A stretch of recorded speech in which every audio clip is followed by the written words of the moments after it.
तो दोस्तों, institute of banking professional selection के तरफ से कई सारी बैंकों के लिए पीओ और एमटी के लिए ऑनलाइन एप्लीकेशन स्टार्ट कर दी गई है। अगर आप भी किसी बैंक में प्रोबेशनरी ऑफिसर और मैनेजमेंट ट्रेनर्स के लिए ऑनलाइन अप्लाई करना चाहते हैं तो आगे इस वीडियो को कंटिन्यू एंड तक वॉच कीजिए, क्योंकि आज की इस वीडियो में मैं आपको स्टेप बाय स्टेप बताऊंगा कि कैसे आप इस एप्लीकेशन के लिए ऑनलाइन अप्लाई कर सकते हैं। यहाँ पर आप जब इस institute of banking professional selection के पेज पर आएंगे तो यहाँ पर आप देख सकते हैं कि ये जो एप्लीकेशन है वो 1/8/2024 से स्टार्ट कर दी गई है और इस पर जो एप्लीकेशन करने की लास्ट डेट है वो 21/8/2024 रखी गई है। आगे मैं इसके ऑफिशियल नोटिफिकेशन को आपको ओपन कर दिखाऊं तो यहाँ पर भी आप देख सकते हैं कि आपके सामने में इंपॉर्टेंट डेट्स दी गई है, जिसमें आपको ऑनलाइन रजिस्ट्रेशन स्टार्ट करने की और एंड करने की डेट यहाँ पर मेंशन है, पेमेंट करने की डेट मेंशन है। आप यहाँ पर इसको एक बार अच्छे से रीड करेंगे।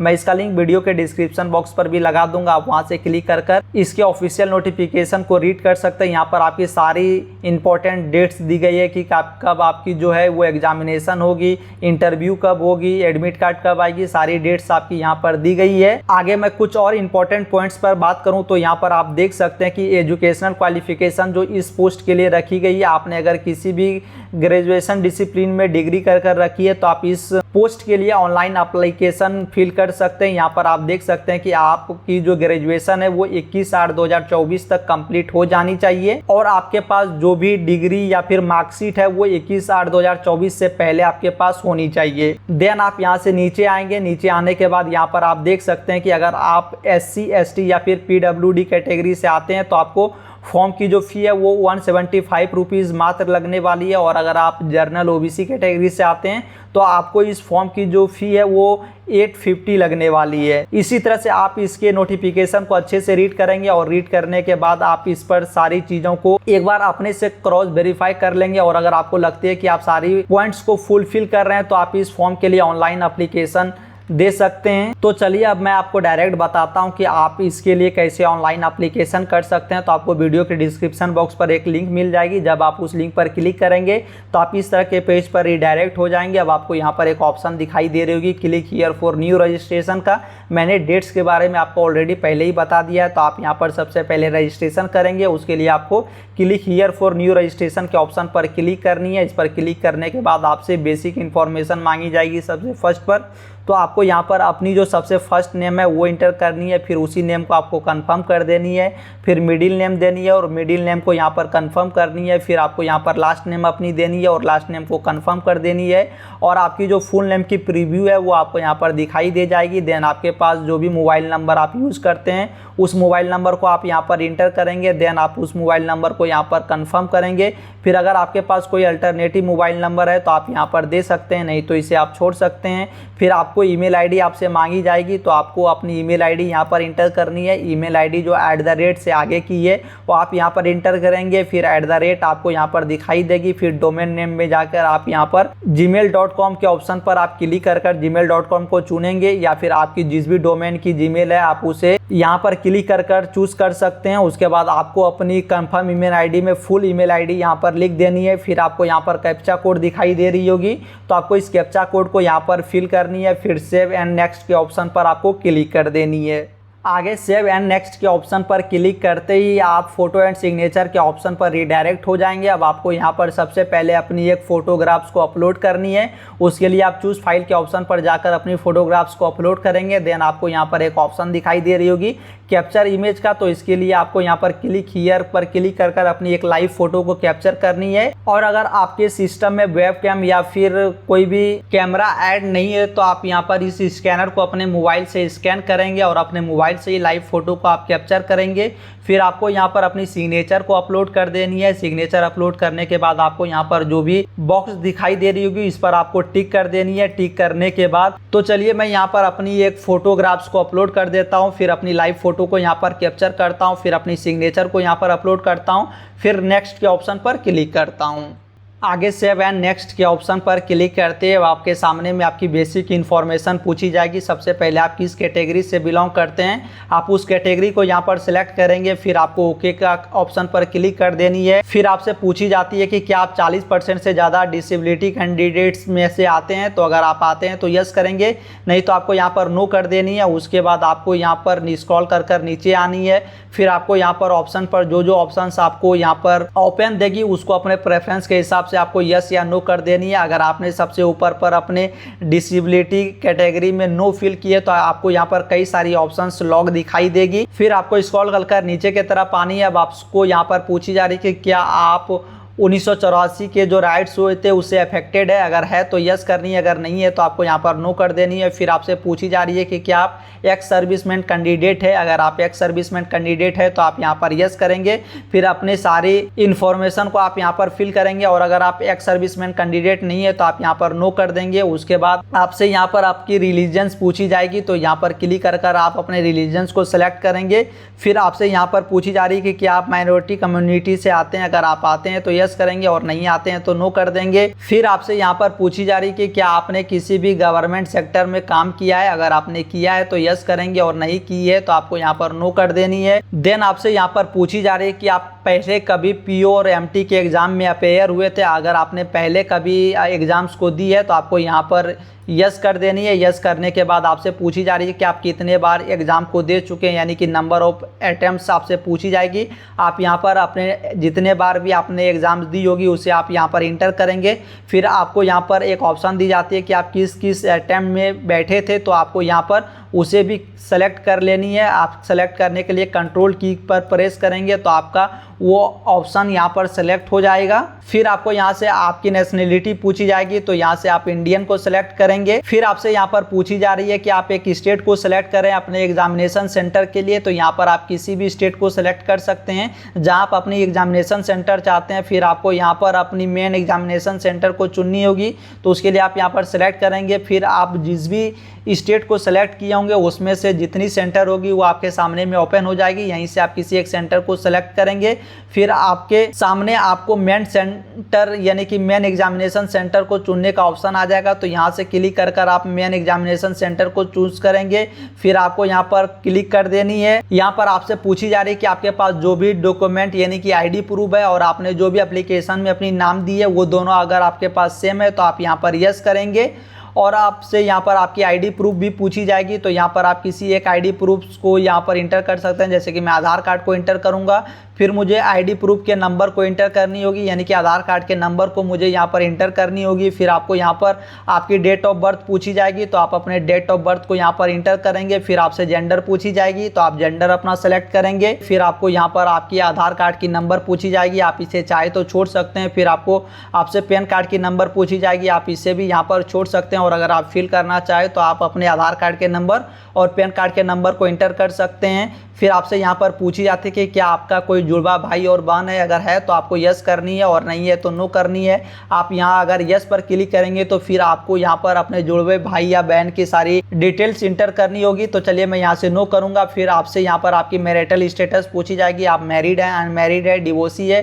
तो यहाँ से चलिए मैं अनमैरिड सेलेक्ट करता हूँ। फिर आपको यहाँ पर आपके फादर्स नेम को इंटर करनी है, फिर मदर्स नेम को आपको यहाँ पर इंटर कर लेनी है। और उसके बाद आपसे यहाँ पर पूछी जा रही है आपकी कॉरेस्पॉन्डेंस एड्रेस, तो आप अपने कॉरेस्पॉन्डेंस एड्रेस को यहाँ पर इंटर करेंगे जो भी आपकी एड्रेस होगी। और अगर आपकी कॉरेस्पॉन्डेंस एड्रेस और परमानेंट एड्रेस दोनों सेम है तो आपको इस बॉक्स पर टिक कर देनी है। और अगर आपकी परमानेंट एड्रेस और कॉरेस्पॉन्डेंस एड्रेस दोनों अलग अलग है तो आप मैनुअली यहाँ पर अपने करस्पॉन्डेंस एड्रेस और परमानेंट एड्रेस को फिल करेंगे। फिर आपको यहाँ पर अपनी जीएसटी का एड्रेस चूज़ करेंगे। तो चलिए मैं यहाँ से अपनी जीएसटी के एड्रेस को चूज़ कर लेता हूँ। आप करस्पॉन्डेंस एड्रेस और परमानेंट एड्रेस दोनों में किसी को सिलेक्ट कर सकते हैं। देन आपको यहाँ पर आपके फॉर्म की जो अमाउंट होगी वो दिखाई दे जाएगी। अब आपको यहाँ पर सेव एंड नेक्स्ट कर देनी है। उससे पहले अगर आप यहाँ पर वैलिड योर डिटेल के ऑप्शन पर क्लिक करेंगे तो आपको यहाँ पर एरर दिखाई देगी, क्योंकि मैंने काफ़ी सारी ऑप्शंस को छोड़ दिए जो मेरे लिए मैंडेटरी थी फिल करनी। तो आप यहाँ पर सारे डिटेल्स को अगर फिल करेंगे तो यहाँ पर ये एरर यहाँ से ख़त्म हो जाएगी। उसके बाद आपको सेव एंड नेक्स्ट का ऑप्शन पर क्लिक कर देनी है। आगे सेव एंड नेक्स्ट के ऑप्शन पर क्लिक करते ही अब आपके सामने में आपकी ग्रेजुएशन की डिटेल पूछी जाएगी। तो आप सबसे पहले यहाँ पर जिस भी फील्ड में आपने ग्रेजुएशन की है आपको उसे सेलेक्ट करनी है। आपने बीए की है, बीटेक की है, बी फार्मा की है, तो आप अपने अकॉर्डिंग यहाँ पर सेलेक्ट करेंगे। जैसे मैं यहाँ पर बीटेक को सेलेक्ट करता हूँ, फिर आपसे पूछी जाएगी कि आपने किस सब्जेक्ट पर बीटेक की है, तो यहाँ से आप अपने उस सब्जेक्ट को एंटर करेंगे। फिर डेट ऑफ पासिंग आपसे पूछी जाएगी, आप डेट ऑफ पासिंग को एंटर करेंगे। फिर आपकी कितनी % मार्क्स आई थी आप उसे यहाँ पर एंटर करेंगे। फिर आप किस क्लास से पास हुए थे, फर्स्ट डिवीजन, सेकेंड डिवीजन, तो आप यहाँ पर उसे सेलेक्ट करेंगे। देन आप चाहे तो अपने पोस्ट ग्रेजुएशन के डिटेल्स को एंटर कर सकते हैं, और अगर आप चाहे तो इसे छोड़ सकते हैं। देन आपको यहाँ पर नीचे आनी है। फिर आपसे यहाँ पर पूछी जा रही है कि क्या आपके पास कंप्यूटर की नॉलेज है, तो आपको यहाँ पर यस करनी है। उसके बाद आपसे यहाँ पर पूछी जा रही है कि आपको कंप्यूटर की नॉलेज किस तरह से, यानी कि आपके पास सर्टिफिकेट है, आपने डिप्लोमा की है, डिग्री की है, या फिर आपने अपने स्कूल या फिर कॉलेज में ऐसे ही कंप्यूटर्स के बारे में आपने पढ़ा था इसलिए आपको नॉलेज है, तो आप यहाँ पर सेलेक्ट करेंगे। जैसे कि मैं यहाँ से सेलेक्ट करता हूँ, मेरे पास डिग्री है। उसके बाद आपसे यहाँ पर पूछी जा रही है कि क्या आपके पास कोई एक्सपीरियंस है। अगर आपके पास एक्सपीरियंस है तो आप यस करेंगे, और अगर आपके पास कोई एक्सपीरियंस नहीं है तो आप यहाँ पर नो कर देंगे। फिर आपसे यहाँ पर पूछी जा रही है कि क्या आप ट्रेनिंग के लिए प्री एग्जामिनेशन सेंटर चाहते हैं। अगर आप चाहते हैं तो यस करेंगे, और नहीं चाहते हैं तो आप यहाँ पर नो कर देंगे। देन आपसे यहाँ पर पूछी जा रही है कि क्या आपके ऊपर किसी भी तरह की केस है, यानी कि क्रिमिनल चार्जेस है। अगर है तो यस करेंगे, और नहीं है तो आप यहाँ पर नो कर देंगे। फिर आपसे यहाँ पर आपकी किसी एक नॉलेज यानी कि लैंग्वेज के नॉलेज को पूछी जाएगी कि आप किस प्रकार के लैंग्वेज को अच्छी तरह से जानते हैं। तो आपको यहाँ पर कोई एक लैंग्वेज सेलेक्ट करनी है, उसे आपको रीड, राइट और स्पीक करने आनी चाहिए। आप तीनों पर क्लिक करेंगे। फिर आप चाहे तो एक से ज़्यादा लैंग्वेज को आप सेलेक्ट कर सकते हैं। उसके बाद आपको यहाँ पर सेव एंड नेक्स्ट के ऑप्शन पर क्लिक कर देनी है।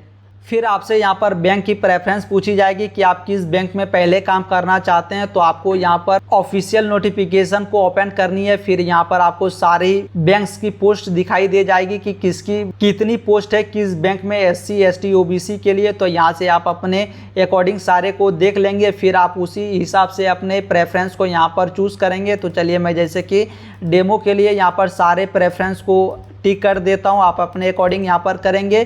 फिर आपको यहाँ पर सेव एंड नेक्स्ट के ऑप्शन पर क्लिक कर देनी है।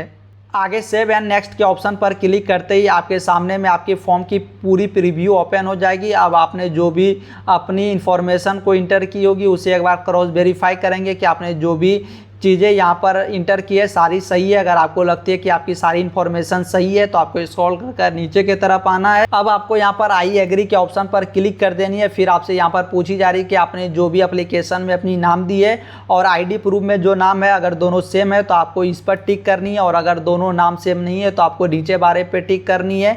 और अगर आपको लगती है कि आपने कोई इन्फॉर्मेशन गलत फिल कर दी है तो आपको बैक जाकर एडिट करने का भी ऑप्शन मिल जाएगा। फिलहाल मैं यहाँ पर कंप्लीट रजिस्ट्रेशन के ऑप्शन पर क्लिक करूंगा, देन यहाँ से ओके कर दूंगा। फिर आपको यहाँ से ओके कर देनी है। अब आपके सामने में यहाँ पर लेफ्ट थंब की आपकी इंप्रेशन इंटर करने को आ जाएगी। आप यहाँ पर चूज फाइल के ऑप्शन पर क्लिक कर अपने लेफ्ट थंब की इंप्रेशन को आप यहाँ पर अपलोड कर सकते हैं। उसके बाद आप यहाँ पर हेड रिटन नोट्स को अपलोड करेंगे। यहाँ पर आप जब गाइडलाइंस में आएंगे तो यहाँ आप देख सकते हैं कि आपको हेड रिटन नोट इंटर करने के लिए यहाँ पर दी गई है कि आप अपने से यहाँ पर आई के बाद अपना नाम इंटर करेंगे। उसके बाद आपको इतनी सारी चीजें लिखनी है डबल कोट्स के अंदर में, फिर उसको आपको स्कैन करनी है, फिर आपको वहां पर अपलोड करनी है। ये जो हैंड रिटन डिक्लेरेशन का ऑप्शन दिया गया यहाँ उसे आपको अपलोड कर देनी है। फिर आपको कैप्चा फिल करनी है, फिर सेव एंड नेक्स्ट के ऑप्शन पर क्लिक कर देनी है।